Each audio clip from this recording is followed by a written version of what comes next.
பரந்தாமன்ற ஒரு 29-year-old பேஷண்ட்டோட இருக்குது. இந்த பேஷண்ட் பார்த்தீங்கன்னா இவங்க ரோட்டில் ஹைவேஸில் செல்லும் போது ஒரு பெரிய ஆக்சிடென்ட் நடந்திருக்கு. அவங்கள பரிசோதித்து பார்க்கும்போது அவங்க மண்டை உடஞ்சி மூளையில் குத்திட்டு அவங்க கோமாக்கு போயிட்டு இருந்தாங்க.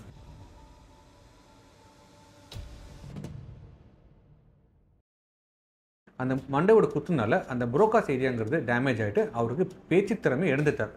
ரொம்ப ரிஸ்க் எடுத்து சைமல்டேனியஸாக நியூரோ சர்ஜரியில் தலையிலும் ஆப்ரேஷன் நடந்தது இவருக்கு. அதே நேரத்தில் கையிலும் ஆப்ரேஷன் பண்ணி இவரை ஐசியூவில் கொண்டு வந்து வச்சோம்.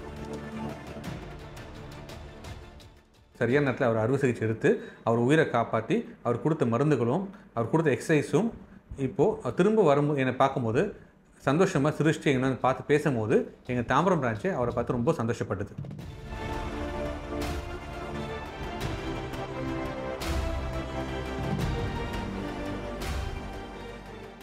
டூவீலர் ஆக்சிடென்ட் ஆகி மாமன் மச்சான் 2 பேர் வந்தாங்க.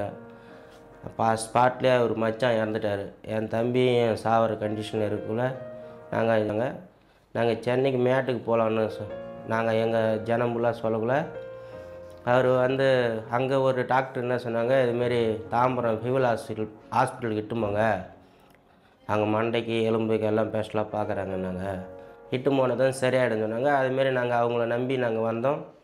இங்கே மூளை மண்டை ஆப்ரேஷன் பண்ணி எந்த ஒரு பிரச்சனையும் இல்லை. கரெக்டாக 24 நாளில் எங்களை வீட்டுக்கு அனுப்பிச்சாங்க. அதுக்கப்புறம் போய்ட்டு இதை 5 நாள் சென்று வர சொன்னாங்க. இன்றைக்கி என் தம்பி நல்லா குணமடைஞ்சு நல்லா தெளிவாக இருக்கிறான். அவர் கோபிநாத் சாருன்றவர் தான். 2 பேருமே எந்த ஒரு பாதிப்பும் இல்லாமல் என் தம்பியை கடவுள் புண்ணியத்தில் நல்ல மாதிரியே எங்களுக்கு எப்படி என் தம்பி பழையபடி எப்படி இருந்தானோ அதேமாரி எங்களுக்கு திருப்பி கொடுத்துட்டாங்க. அதேமாரி எங்களுக்கும் பணம் கொஞ்சம் அந்த நேரத்துக்கு கொஞ்சம் பற்றாக்குறை இருந்தது. அப்போயும் சொன்னால் அதையும் எங்களுக்கு ஒரு 50,000 குறைச்சி ஹாஸ்பிட்டல் செலவுலேருந்து சரி பண்ணி எங்களை வீட்டுக்கு அனுப்பிச்சாங்க. வரும்பொழுது அவர் சுயநினைவு இல்லாமலும் பேச்சுத்திறன் இழந்தும் வலது கை கால் செயலிழந்தும் மருத்துவமனையில் அனுமதிக்கப்பட்டார். அவருக்கு சிடி ஸ்கேன் எடுத்து பார்த்ததில் மூளை மண்டை ஓட்டு எலும்புகள் இடது பக்க மூளையை குத்தி கொண்டிருந்தன. இதனால் இடது பக்க மூளை குத்தி கொண்டிருந்ததால் அவருக்கு வலது பக்கம் செயலிழப்பும் அவருக்கு பேச்சுத்திறனும் இழந்திருந்தார். அவருக்கு உடனடியாக அறுவை சிகிச்சை எமர்ஜென்சியாக செய்து தற்சமயம் அவர் நல்ல முன்னேற்றம் அடைந்து பேச்சுத்திறனையும் பெற்றுள்ளார். பக்கவாதத்திலிருந்தும் மீண்டுள்ளார்.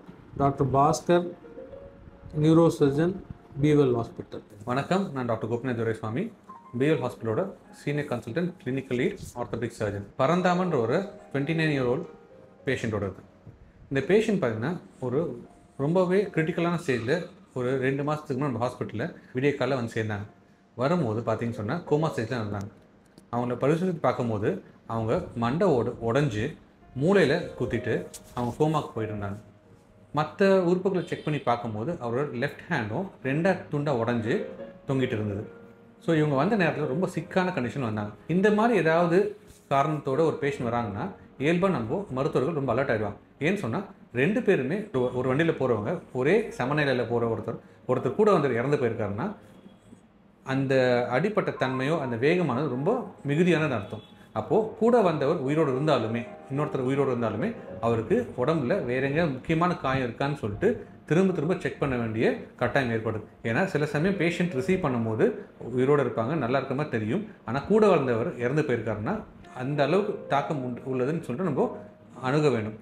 அப்போது இவர் செக் பண்ணி பார்க்கும்போது இவர் மண்டையோட உடஞ்சி அந்த மண்டையோட ஒரு பீசஸ் எல்லாமே நொறுங்கி மூளையில் குத்தி இவர் கோமாவுக்கு போயிருந்தார். ஏன்னா அப்போ கோமாவில் இருக்கும்போது அவரால் எக்ஸ்பிளைனும் பண்ண முடியாது. ஸோ இன்னும் நம்ம கிரிட்டிக்கலாக அவரை எக்ஸாமின் பண்ணி முக்கியமான விஷயங்கள் அடிப்படாமல் இருக்கான்னு செக் பண்ணுறதுக்கான தேவை இருக்குது. அப்படி பார்க்கும்போது அவர் கையும் அடிபட்டு இருந்தது. அவர் உடனே ஆப்ரேஷனுக்கு கொண்டு போயிட்டு நம்ம ஆப்ரேட் பண்ணோம்.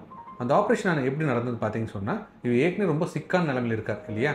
அப்போது இவருக்கு கைக்கு ஒரு வாட்டியும் மூளைக்கு ஒரு வாட்டியும் ஆப்ரேஷன் பண்ணுறது சாத்தியக்கூறோ இல்லை அட்வைசபிள் கிடையாது. அதனால் ரொம்ப ரிஸ்க் எடுத்து சைமல்டேனியஸாக நியூரோ சர்ஜரியில் தலையிலும் ஆப்ரேஷன் நடந்தது இவருக்கு. அதே நேரத்தில் கையிலும் ஆப்ரேஷன் பண்ணி இவரை ஐசியூவில் கொண்டு வந்து வச்சோம்.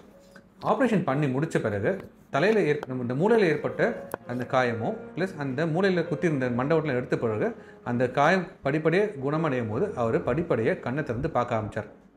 ப்ளஸ் அவர் கையும் சைமல்டேனியஸ் ஆப்ரேட் பண்ணனால அவர் கையும் அசைக்க முடிஞ்சது. ஏன்னா 2 உடஞ்சதுன்னு சொன்னனால 2 கைக்கும் பிளேட் வச்சு 2 எலும்புக்கும் பிளேட் வச்சு அந்த கையை சரி பண்ணனால அவர் சுயநலம் வரும்போது அவரால் கையும் நல்லா திருப்பி பார்க்க முடிஞ்சது. அவரால் நம்ம சொல்கிற கமெண்ட்ஸ் அவரை பேச முடியலனா கூட அவர் கண்ணை திறந்து பார்த்து செய்கையால் நம்மக்கிட்ட ரெஸ்பாண்ட் பண்ணார். அவர் கோமால திரும்பி வந்தாலுமே கண்ணை திறந்து நல்லா பார்த்தாலுமே நம்ம சொல்கிறது அக்செப்ட் பண்ணி கையை கால் அசிச்சாலுமே அவர் பேசவே ஆரம்பிக்கல. ஏன்னு சொன்னால் அந்த மூளையோட எலும்பு உடஞ்சி அந்த மூளையில் குத்தின இடத்துக்கு பேர் புரோகாஸ் ஏரியான்னு சொல்லுவோம். அதாவது நம்ம மூளையோட ஸ்பீச் சென்டர், நம்ம பேசும் திறன் கொண்ட நம்ம பேசுகிறதுக்கான கமாண்ட், அதாவது உத்தரவு கொடுக்கக்கூடிய மூளையோட முக்கியமான பகுதி. அந்த மண்டையோட குத்துனால அந்த புரோகாஸ் ஏரியாங்கிறது டேமேஜ் ஆகிட்டு அவருக்கு பேச்சு திறமை எழுந்துட்டார். அவர் ஐசியூவில் ஒரு 10 நாள் வச்சுருந்தோம். அதுக்கப்புறம் வார்டில் வச்சு அவரை சரி பண்ணி டைலாம் பிரித்து சுயநலம் அனுப்புனாலுமே டிஸ்சார்ஜ் ஆகிட்டு போகும்போது கூட என்னை பார்த்துட்டு சிரிச்சுட்டு சந்தோஷமாக போனார். ஆனால் அவரால் எக்ஸ்பிரஸ் பண்ண முடியாது, அவரால் பேச முடியாமல் தான் போனார். ஆனால் 1 மாதம் கழிச்சு திரும்பி வரும்போது அவருக்கு நாங்கள் சரியான நேரத்தில் கொடுத்த மருத்துவத்தினால, அதாவது சரியான நேரத்தில் அவர் அறுவை சிகிச்சை எடுத்து அவர் உயிரை காப்பாற்றி அவர் கொடுத்த மருந்துகளும் அவர் கொடுத்த எக்ஸசைஸும் இப்போது திரும்ப வரும்போது என்னை பார்க்கும்போது சந்தோஷமாக சிரிச்சுட்டு எங்களை பார்த்து பேசும்போது எங்கள் தாம்பரம் பிரான்ச்சே அவரை பார்த்து ரொம்ப சந்தோஷப்பட்டது.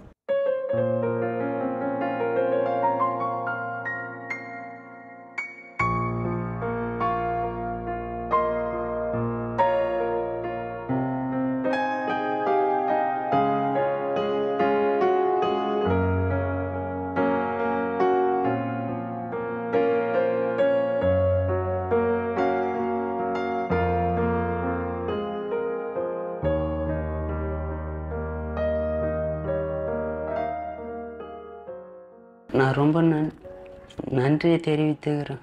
இந்த பேவில் ஹாஸ்பிட்டலுக்கு எல்லாருக்கும் நன்றி. இந்த மாதிரி எது எமர்ஜென்சி காலகட்டத்தில் உங்களுக்கு ஹெல்ப் தேவைப்படுதுன்னா எங்கள் தாம்பரம் பேவில் அணுகலாம். நன்றி, வணக்கம்.